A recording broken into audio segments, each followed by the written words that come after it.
Each spring, congregations throughout the state open their doors so neighbors can experience firsthand the wonderful art, architecture, and history embodied in New York's sacred sites.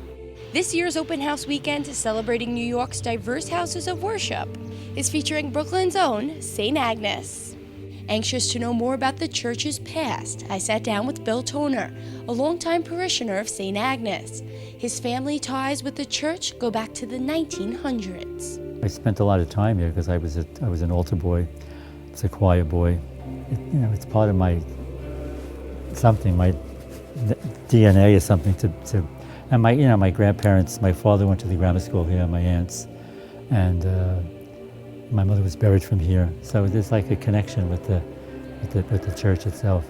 Bill eventually moved out of Gowanus, but this connection remained strong. He began doing a lot of research on his childhood church and their first pastor, Father Duffy. It was sort of a dumping ground.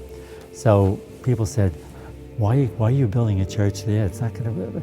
But the bishop felt there was a need because St. Paul's was established and St. Mary's Sorrow of the Sea was established already. They felt they needed another church here because of the number of Irish Catholics that were here. So they sent Monsignor Duffy down, Father Duffy at that time, and he began this church. Father Duffy was an active pastor, easily raising money for the young church and paying off its debt so it could be consecrated. But all that changed in the hot summer of 1901. Unfortunately, in July of 1901, lightning struck the steeple and the building burned to the ground. But that didn't stop Father Duffy's faith. By 1913, he had the church rebuilt, as magnificent as ever. You have to imagine 1913, when this was dedicated, there were about 2,000 people in this building, standing people in the streets. Mm-hmm. And it was hard to imagine, what went on at that particular time, but it must have been amazing. But it certainly stands out.